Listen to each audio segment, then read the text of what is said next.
workforce around as our county employees and our staff. Chris Folsom, my right hand, who's here, I'd lay down my life for that guy. We've been friends a long time, Mr. Chairman. Our county council is working extremely well together, and I think that is critically important. As you look and continue to look around our state, you need to understand that who we are and how we get there is because when leadership collaborates and cooperates is the only time we get progress. And that's been a testament to how well our council's been working. I want to tell you all first, thank you.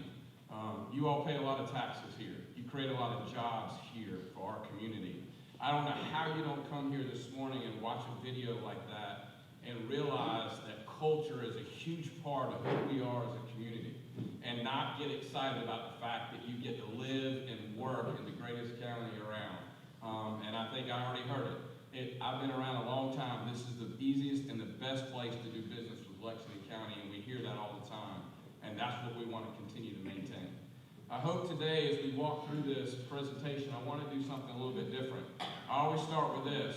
These are the number of single-family residential housing permits that have been issued just by the county. This doesn't include all the municipalities. So one thing that you can see is pretty consistent is that it continues to increase.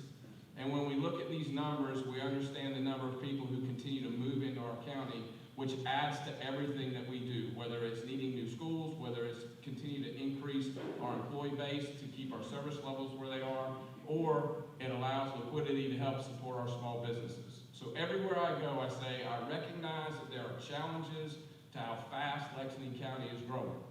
But I would rather have the challenges of a fast-growing community than one that's dying. And there are both of them that exist out there today.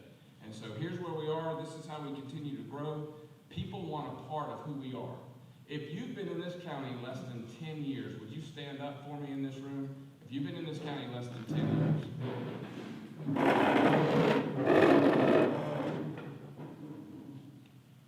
Thank you. Y'all sit down. And if you've been in this community more than 30 years, you can stand up.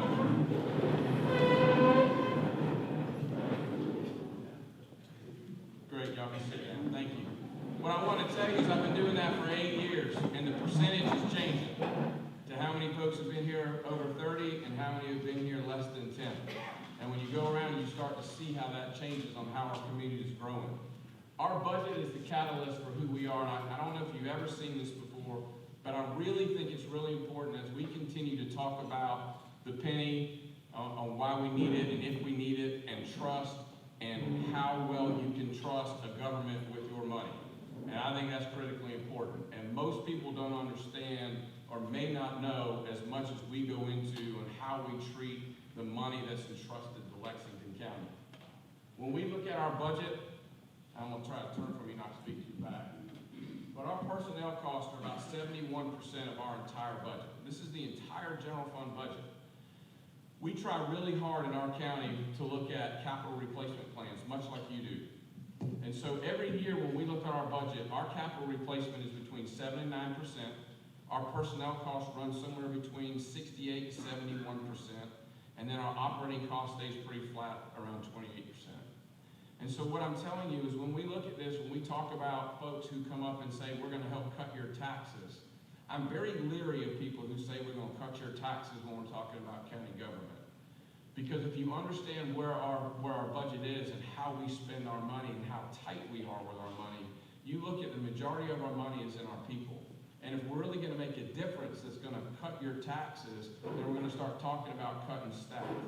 And then when you really boil it down, when you look at where we spend our operating costs and our repair costs, most of the stuff on where we spend our money is in contracted services, gas, fuel, and oil. Lexington County, we spent over $2 million in gas, fuel, and oil last year alone in just that, and our utility costs. So I can tell you when we measure what we're doing and where we spend our money, we're really tight with it. And I don't know how many of y'all know this, and this is formatting on this, so I apologize for that. But our sheriff's department accounts for over a third of our budget. A third of our budget. But what you don't know is if you just look at that number and you try to compare Lexington County to, say, Richland County, and you just look at the sheriff's department's budget in Richland County compared to ours, there's a drastic difference. Including in this number is also operating our jail. So the sheriff's budget includes jail operations. Richland County Sheriff's Department does not include is completely separate. And so you can see if somebody gets out there and starts comparing numbers on how quickly you can get confused. So just like you, if I open up your personal checkbook, it says a lot about who you are and what's important. You agree? Where you spend your money tends to be telling me where you have your priorities. Well, in Lexington County, when you open up our checkbook, I can tell you that law enforcement is at the forefront. Right behind law enforcement is fire service. We spend about $21 million, with the majority of that in personnel cost. And then when we get to EMS, which is around $17 million, that's at 11, almost 12% of our entire budget. Our wonderful Public Works Department, which Otis talked about rain, those folks have been not real happy with dirt roads here lately. $12.5 million in public works, about 8.65% of the entire budget.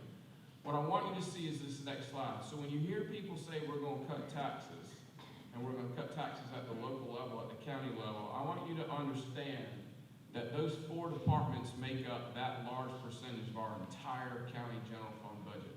If you add 911 to that, we're at almost 75%. So 75% of almost the entire county budget is spent on 5 departments. We have over 40 in the county. So over 35 departments are being operated off of about 25% of the revenue that we get in. So when we talk about our priorities, and we talk about quality of service, and we talk about home rule and why local government was formed, we're talking about law enforcement, fire service, and EMS, 911, and public works. So I ask people all the time, what's the most important service that county council budgets for? I can assure you the answer should be, it's the one that you need right now. Whatever one you need right now is the one that's the most important. And so if you need a fire truck, if you need law enforcement, if you need an ambulance, those are things that you don't want to play with to make sure whether our service levels are there. When we get through all this, we talk about the growth of the county. Like, man, the county is growing so fast, you flush with cash, you got all this new revenue coming in. Well, the state retirement system continues to help strap us a little bit at the state level, what we got to contribute. And so that continues to increase for us. So every year that continues to increase right off the top before we ever get to talk about any inflation internally, we're looking at the growth. This past year, it cost us almost $807,000 that we had to commit to the state retirement system just for our workforce right off the top. And then when we look at the growth, that's what our growth numbers are. So when you look at last year, we had about $3.3 million new money based on stuff that went on the tax rolls. So after you pay what we needed to pay in the state retirement system, we're left with about $2.5 million overall. That's it to grow with in about a $220 million budget. So when you think about that on how fast that money can go and how fast it leaves us, our growth really isn't, quote, paying for itself based on what it's costing us to continue to keep our service levels where we need them to be. And so I hope you walk out of here with some things that, perceptions that you heard, would maybe mix with some facts of where we are. So if you think about this, if we think that $2.5 million in new money is going to fix our road problems in Lexington County, I can assure you it's not. And that's all the new money that we generated last year was $2.5 million.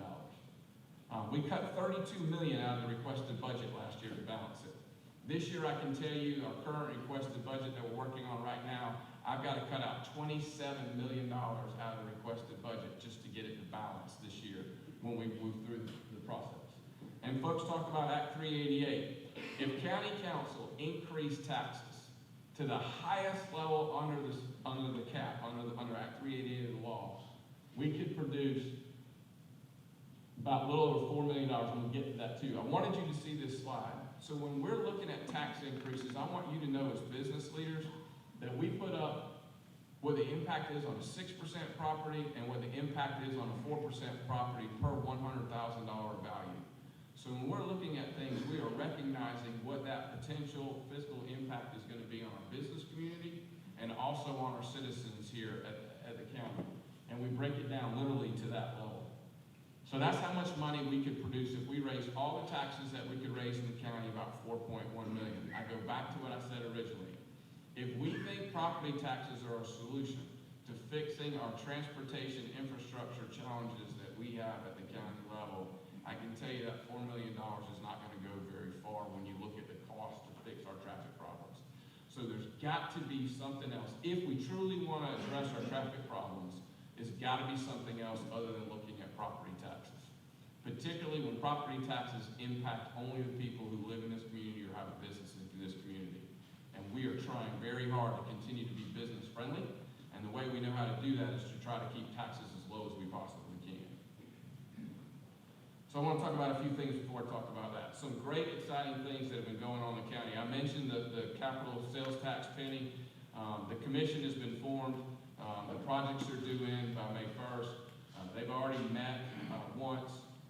County council has made it extremely clear, both publicly and to the commission members that have been appointed, as they go through this process to look at putting projects on the ballot. If there is anything other than traffic relief issues, transportation-centric projects, county council is not going to vote to put it on the ballot. If there's any community centers or water parks or anything other than road infrastructure and transportation improvement, council's not going to put it on the ballot. So hopefully what we're going to get back from that commission is strictly focused on relieving and helping with our road situations. We also did a community engagement survey, which I don't know any other counties that are doing it. We've done this this is the third time in a row, where we hire an entity to go out and survey our community, survey our customers for us, based on our census data. So zip codes, demographics, based on sex, race, and age. And it's amazing to me that in government, that the citizens of this county who are saying that they are very satisfied and extremely satisfied with the level of county government services has increased 3 straight times in a row over 6 years, which is pretty incredible to me to be able to see what direction that we're headed. They spent over 18 minutes on the phone doing a survey. Now, how many of y'all would stay 18 minutes doing a phone survey? We had over 1,000 people that stayed on the phone for 18 minutes to provide our data back to us. I would encourage you as business owners to go and look at our homepage, because the entire survey is out there for all of our citizens to see and view of what our customers are telling us are important. So Councilman Whetstone would disagree with the fact of what his citizens tell him in his district. Dirt roads are extremely important in the south end and west end of our county. But overall, from a percentage standpoint, that's not where it is based on our community engagement survey.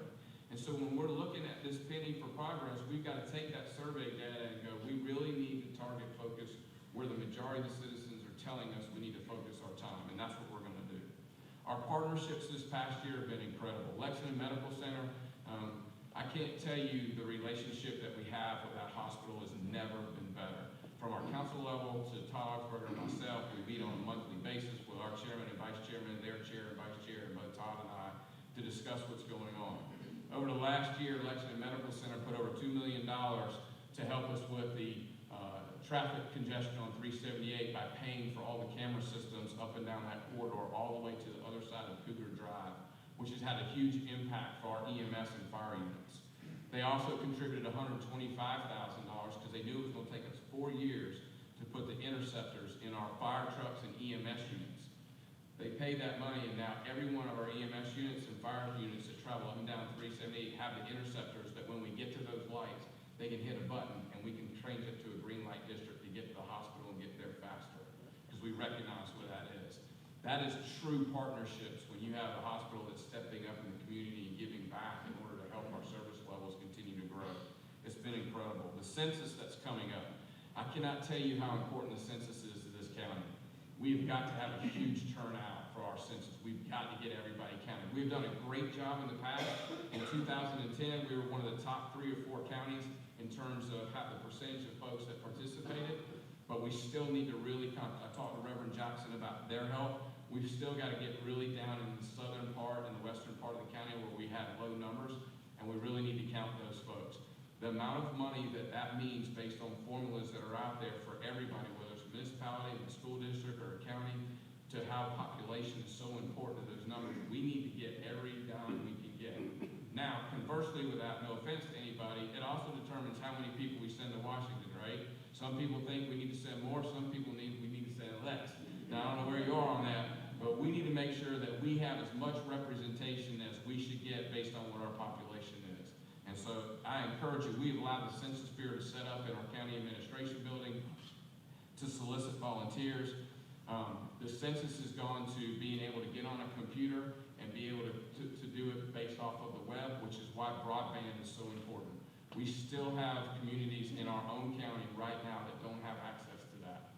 And when you're talking about the age of technology and how everything is moving towards technology, I'm going to give you one more reason why rural broadband is important, because the census is being driven off of that as well. And we've got to provide access to folks so that they can continue to help us. The Gateway Beautification Project that Midlands Business Leadership Group is sponsoring. I am elated about this project. I always tell folks that we will realize in the Midlands when Richland County and Lexington County and the City of Columbia and our municipalities put aside all of our power and ego and decide and realize how strong we can be as a Midlands body when we figure out how we work together. We need to identify those areas where we agree, spend less time focusing on things we disagree on in order to make improvements. So the CEOs and the Midlands Business Leadership Group, and many of you are here that are part of that today, came together and asked us to identify some low-hanging fruit on a project that we can cooperatively work together on. We did that, and it's going to be called the Gateway Beautification Gateways. I don't know how many of you realize that when we hosted the NCAA tournament here in the Midlands, the men's basketball tournament, the amount of exposure that was brought to Columbia was incredible. Not to mention that the team that ended up winning it started here. When they brought the teams in to the Columbia Metropolitan Airport, and they came out on the Highway 302 and took a left, everybody around here knows the straightest distance to that arena is straight down 302 across Boston Street, right? They were so embarrassed about the way that corridor looked that they took them on 26 and went all the way down 26 and then back down 126 to come into Columbia. That's a problem. And that's something that we need to address. So the communities got together and identified 9 gateway corridors that we're going to work on. And then they voted that the very first one that we're going to work on collectively together is the 302 corridor where the airport comes out. We've increased airport traffic, as you've read, over 13%. We're well over 1 million people that come in, and I can assure you, when they land in CAE, they don't say, I'm in Lexington County, part of Casey, that ends up going through Springdale, that eventually migrates through West Columbia, then back into Casey, into the city of Columbia. That's not what they tell people. Where'd you go? I'm in Columbia. So when they fly in, they're in Columbia, and we need to recognize that mindset. And so how do we continue to look at these gateways, beautify those gateways with Softscape, and figure out some way to begin to put the footprint of the Midlands of South Carolina, just like when I say the upstate, you know what that means. We need to make sure that that word, the Midlands, rolls off that tongue just as well in the state of South Carolina. I'm happy to tell you that through the budget process, for those of you who know me, I'm extremely competitive. I don't like to lose at anything. I have never allowed my children, whether they were 5 years old or not, they're not going to beat me at anything. My dad never let me win at anything, ever. And he always told me, he said, if you ever beat me, you're going to know you earned it, that I didn't hand it to you, or I felt sorry for you, or just wanted to make you smile. And so, the only time I beat my dad was when he got old, and I was still a little bit young and could still move, but other than that, I never beat him, and that's the same thing with my boys. So when I talk about being extremely competitive, if there's an opportunity to be first, I don't want to be last. If there's an opportunity to do something that's never been done before, I want to do it. And if there's an opportunity for somebody to tell me that it can't be done, that just motivates me more to be able to figure out how to do it. So for the first time in the history of this county, which we've done a few of those, but for the first time in the history of this county, Moody's gave us the highest bond rating, AAA bond rating, that has ever been achieved in this county. I don't know what that means, but let me go ahead and get you excited. It's going to save our taxpayers almost $1 million on our bond debt. We just refinanced the bond. Over the next 8 years, it's going to save our taxpayers on your tax bill where you pay that bond back. It's going to save you because we saved over $1 million. To achieve that AAA bond rating, I can't tell you what all we've been through to get that. But to have Moody's come out and give comments and quotes about our fiscal responsibility and how we've put fiscal policies in place and what we're doing with our capital spending, how we're building capital projects without even having to go out and borrow money because we've been putting it away over a 5-year period and planning and then building it and paying cash for it. Most people can't do that. And so when we look at how how your county is running, I don't know how much more I can tell you that we're not like other counties. We're not like other counties nearby in terms of how we manage your money. And we take that extremely serious. And if you don't take our word for us, take Moody's, because if you've dealt with them before, you know what I'm talking about. And they don't hand out those little letters very often. And so we're extremely proud of that. We're extremely proud of how much money it's going to save our taxpayers here in our county. And it's something for us to tout. Economic development. If you have not met her, I encourage you to do so. The only thing wrong with her is she's a Clemson fan. Other than that, she's great. She's born and raised in Lexington County, which I think is important as we continue to maintain the level of culture that we have here. She was educated here in our K-12 education system. She went to the upstate and received her economics degree and came back. She is a ball of fire, and she's extremely detail-oriented. We hired Daniel Stoner from South Carolina, not Daniel Stoner, I have to be taking him from you, I believe. Daniel Beatty from SC Commerce, and brought him on board. We announced 11 projects valued at over $256 million in investment and over 930 jobs over the last 12 months, which we're extremely excited about. I will also tell you that we're going to get ready to announce some really exciting new expansions within our county. The best thing for me to stand up here and tell you is we always love to attract a new business. But when our current existing business and our current industry can grow here and continue to expand here, that to me tells me that things are going right here. It also sends a vibrant shockwave to other entities who aren't here when companies who are located here are extremely successful. And we are excited about that. We've put our second company in the Batesburg-Leesville Industrial Park with Richard Jackson due to the fact that the rock quarry there, that's about a $13 million investment there. We recently built, and I'll show you a picture of it, a new fire station in the Lexington County Industrial Park. I know you don't understand all the time, but I don't either. But I will tell you that Domino's Pizza told us that the reason that the cherry on top on why they chose Lexington County was because we were building a fire station inside that park based on their business, and that's what set us apart of the other area that they were looking at. I mean, I can't tell you what made make them come here or not, but that was the one thing that they told us in the meeting about put us over the top was because of that fire station.